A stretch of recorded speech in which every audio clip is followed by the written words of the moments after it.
que hablan sobre la ocupación. Para nosotros se terminó la guerra en el 45, pero para Europa empezó la reconstrucción. Y tanto los periodos de ocupación previos, por ejemplo la ocupación nazi en Francia, como posteriores, la ocupación soviética en Alemania, son temas que han sido tabú por muchos años para estos países, que se concentraron en reconstruirse, sobre todo moral e identitariamente, no solamente en lo material, que también fue una reconstrucción como tremenda desde lo material y rapidísima, pero también fue una reconstrucción en identidades. Y en esa reconstrucción de identidades quedaron temas tapados, tabú, de lo que no se hablaba. Por ejemplo, en Francia, aunque es posterior, uno de los temas tabú de los franceses es la guerra de Argelia, ¿sí? Y anterior, el tema de la ocupación nazi es un tema que por unas generaciones fue un poco tabú. En Alemania, el tema de la ocupación soviética y la reconstrucción, asociado dos temas. Uno, los bombardeos sobre la población civil de parte de los aliados, porque en algún momento se interpretó, bueno, era lo que había que hacer para aniquilar el nazismo, entonces no decimos nada, cuando en realidad también era la población civil afectada, ¿no es cierto? Eso por mucho tiempo fue un tema tabú. Lo mismo que las bombas de Hiroshima y Nagasaki, ¿sí? No considerarlos como crímenes de lesa humanidad cuando hay una destrucción masiva de civiles. Se lo consideró porque estaba tan exacerbada la amenaza nazi que estas cuestiones de finalización de guerra de los aliados fueron soslayadas. Así también como las terribles presiones económicas para los países perdedores de la guerra, que no estamos hablando ya de política, sino de la vida de los ciudadanos, ¿no? Que pasaron hambre mucho tiempo. Y un tema que voy a tocar precisamente porque la semana pasada se cumplieron precisamente 70 años de que esta señorita sellara una cosa que escribió por 2 meses, y ahora voy a decir quién es, el 22 de junio. Uno de los temas que no se hablaron es la técnica de violación masiva que tuvo el ejército ruso en la invasión desde Prusia Oriental a todo lo que fue Berlín, en los meses posguerra, poscaída de Hitler. Bien. Tuvimos un percance. Un percance. Primero voy a hablar de un escritor que es francés, Patrick Modiano, que el año pasado ganó el Nobel de Literatura. Un novelista que sus temas son la memoria, el olvido, la identidad y la culpa. Tiene una escritura fragmentaria con un estilo lineal, no demasiado adornado, que él lo asocia con esta interrupción en la frase corta, con la interrupción que hace pensar en lo onírico, en el ingreso de lo onírico, como los sueños son interrumpidos, son imágenes interrumpidas por otras, ¿no? Él escribe un poco así. Dice él mismo y algunos de sus críticos que ha escrito sobre una sola cosa, que es sobre la ocupación, y sobre ese pasado francés. Él nació en 1945. Está asignado. Él nace en esa época, pasa una niñez y una adolescencia tremenda, después se traslada a París, vive en hogares de acogida, tiene muy poco afecto familiar, y toda esa juventud, esa primera juventud, lo marca de por vida, y es un tema que va a ser recurrente en sus novelas. Sus novelas, muchas son autobiográficas, sobre todo un pedigree, donde él es explícitamente autobiográfico de sus experiencias, sobre todo con su padre, y después otras basadas en testimonios, entrevistas, artículos. Hay mucho de realidad en esas ficciones. Ficciones construidas, ya te digo, muy a lo fragmentario, donde no importa tanto la historia en el sentido épico que le damos a la historia de principio, nudo y desenlace, sino por ahí las aristas de la búsqueda de estos personajes. Al estar influenciado por un mismo escritor que estuvo influenciado, Borges, uno se puede encontrar con muchísimas características en común, sobre todo en su teoría sobre, no teoría, sino en su reflexión, en su puesta literaria de cuestiones como el tiempo.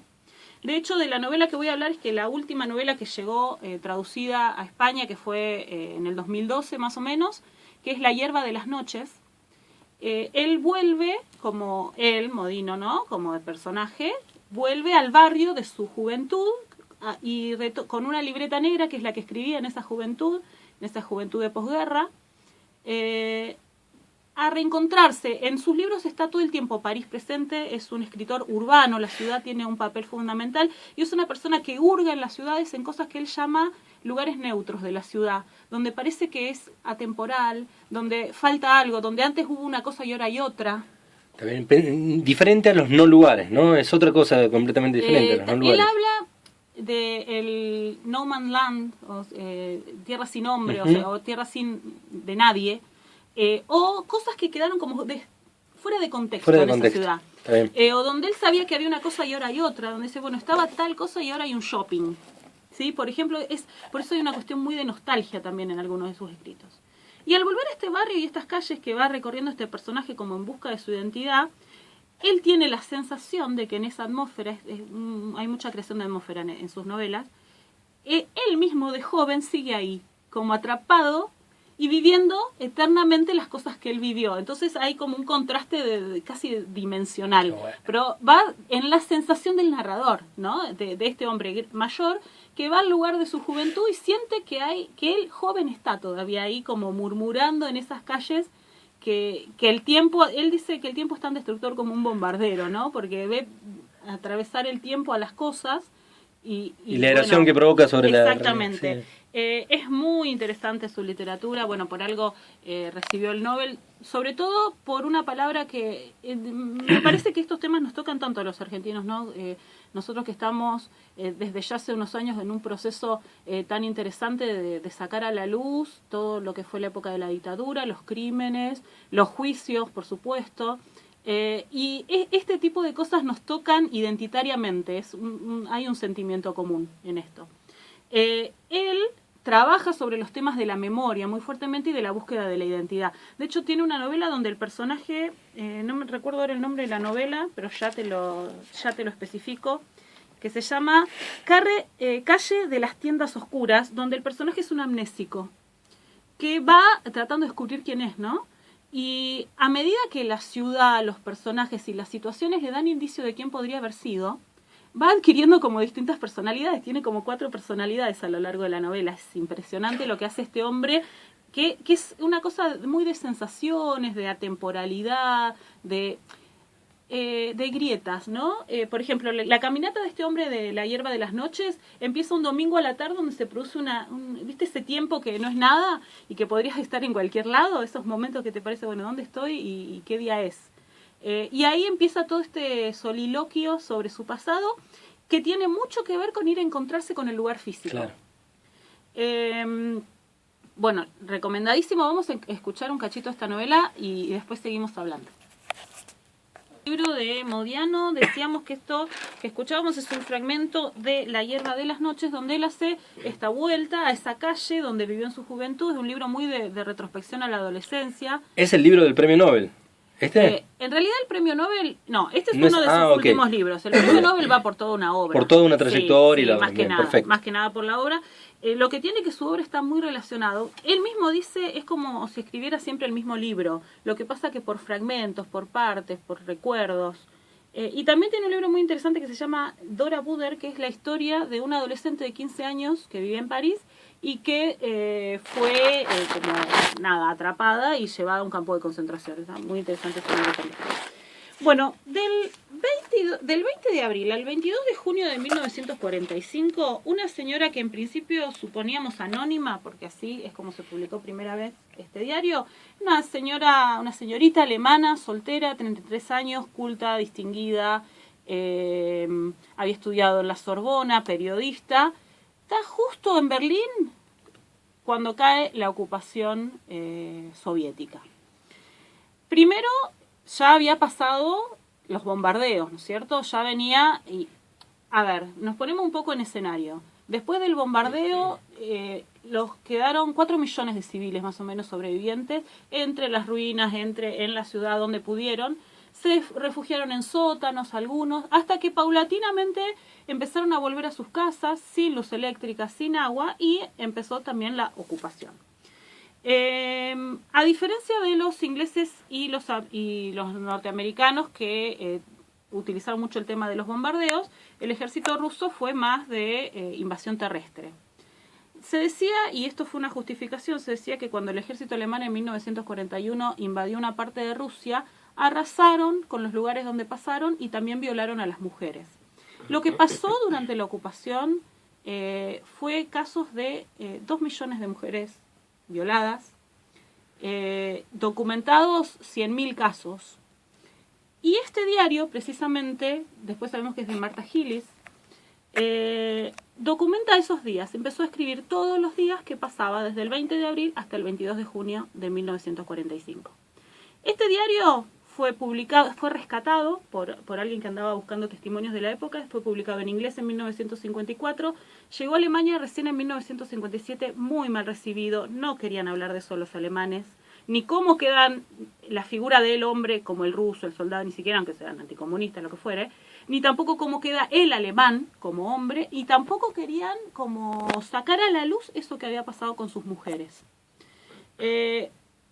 Además ella fue tachado como de propaganda anticomunista, como que era una vergüenza, como que se utilizaba una forma desvergonzada de hablar de una tragedia. En realidad el libro utiliza el humor negro y utiliza el alma del sobreviviente, digamos. Ella explica cómo se fueron armando estas redes de mujeres que sabían lo que estaba pasando y empezaron primero a hablar como eso, te pasó eso, a empezar a hablar abiertamente del tema y más adelante incluso los testimonios que se encuentran cuando después se hizo, ayuda a la víctima, empezar a rastrear a estas mujeres que pasó ayuda, asesoramiento, imagínate que hubo embarazos, que hubo de todo, ¿no? Como incluso las cosas más terribles que te imagines contadas con humor. Y ella cuenta también en el diario cómo se juntaban a hacer chistes a veces sobre los soviéticos y sobre, ¿y cuántas veces te pasó? Pero como, a ver, el que no lo está es como la tragedia de los Andes, el que no está en ese momento.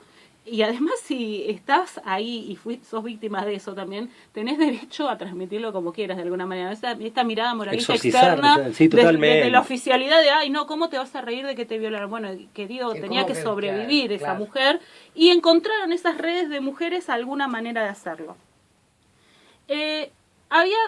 Describe dos modos operandi de esto. Dice que fueron bestiales los soviéticos en esa parte de Alemania. Sobre todo dice que cuando recién ingresaron no había violencia extrema contra los varones, pero sí una violencia sexual tremenda contra las mujeres. También venían de una sexualidad muy reprimida. Bueno, igual no hay excusas, ¿no? Pero digo, en el contexto fue un ataque masivo, ¿sí? Decía que estaban las violaciones como, que salías y te podían violar al azar. En cualquier lugar, ella utiliza una expresión como donde te encontraban te violaban, o sea que las mujeres eran violadas, en ese momento no podías salir, en cualquier momento te podía pasar y repetidas veces. De hecho en las reuniones una de las cosas era vos volviste, te pasó, no sé, toda esta cuestión, ¿no? Y por otro lado después se fue sucediendo otro fenómeno. ¿Y por qué me parece esto tan cercano a la realidad de lo que fue la dictadura acá, ¿no es cierto? Porque de los crímenes sexuales en la dictadura todavía es tabú en este país. El año pasado salió un libro de 2 periodistas argentinas que habla precisamente sobre eso, se llama Putas y Guerrilleras, y que habla sobre los crímenes sexuales y por qué es tabú y vergüenza, ¿no es cierto? Y no se habla y no se visibiliza esto. Por esto, en ese contexto, Alemania no aceptó este libro. Bueno, de hecho, ella no lo quiso volver a publicar. No dejó que se hiciera ninguna reedición y solo se reeditó después de su muerte en el 2001. Por los ataques que tuvo. Sí, ella se retiró a Suiza, dejó el periodismo y no quiso participar más de nada y no permitió que su libro se reeditara. De hecho, se reeditó después de su muerte, que como les decía fue en el 2001, y ahora en otro contexto histórico se está adquiriendo. De hecho, hay una película del 2008 que es interesantísima. Bueno, la segunda cosa que pasaba más allá de esta... ¿Cómo se llama la peli? La película se llama Anónima. Porque como el diario se llama Una mujer en Berlín, se llama el libro Anónima, es el autor. Nosotros sabemos que es Marta Gillis, después se sabía, ¿no?, que era ella, pero lo publicó como en forma anónima. La segunda cosa que empezó a pasar con el tiempo fue que algunos oficiales empezaban como a tomar una novia, todo entre comillas, ¿no?, o una amante fija, se empezaba a intercambio, textualmente en el diario dice cama por comida, cama por protección. Entonces algunos... interrupción. Lo que estás contando que toma como materia prima no es la novela en sí, sino la materia prima, la realidad, lo que ocurrió. Es el diario de ella. Exactamente, es el diario de ella. Sí, es un diario. Sí, tremendo. No es una novela, es un diario.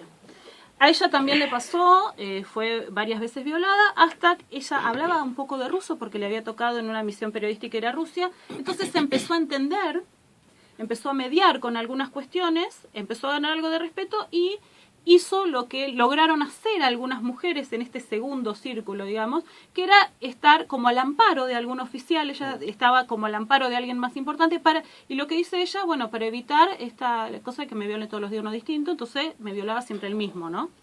Entonces se establecía como una serie de relación, de protección, incluso un vínculo que el violador lo tomaba como es mi amante, incluso las llamaban novias algunas, ¿no? Por otro lado, ella tiene mucha fuerza femenina, el diario, en el sentido que ella destaca mucho la unión que se daba entre las mujeres y cómo se potenciaban para salir de eso. Ella en un momento dice, ¿me puede pasar ahora un camión por encima? O sea, no le tengo miedo a nada. Salimos adelante de esto. De hecho, había este orgullo y dice, bueno, hay como 2 etapas, ¿no? La primera etapa, que hay una gran dosis de humor negro, como para, no sé si psicológicamente o que de alguna manera procesar la situación. Después, cuando ya empezó a retirarse la ocupación, toda esta etapa de lo que dice ella, la excitación del sobreviviente, ¿no? Bueno, sobrevivimos. Y después vino la etapa como de ocultamiento, ¿no? Como el salir adelante del sobrevivir, bueno, implica esto enterrarlo en el fondo. Un poco, por lo menos. Exacto, o todo lo posible. La sociedad hizo lo posible. La sociedad, no, bueno, la sobreviviente, digamos, que en un momento, bueno, esto olvidarlo, ¿no? Dejarlo un poquito. Dejarlo. La sociedad lo que hace es invisibilizarlo. Los soldados que vuelven de la guerra, además en el diario está como muy pintado el hombre, como, o bueno, estaban estos rusos que eran los violadores, y después los alemanes que quedaron, que sobrevivieron ahí, que no tenían posibilidad de defender a estas mujeres. Entonces también hay una cuestión después, cuando el relato sale a la luz de esto, de como de la impotencia del hombre alemán y queda herido el orgullo también. El entramado social se rompe absolutamente, no solamente, es ¿no? Tremendo, es impresionante. tremendo. Y después los soldados que volvían de la guerra y que querían acallar esta situación.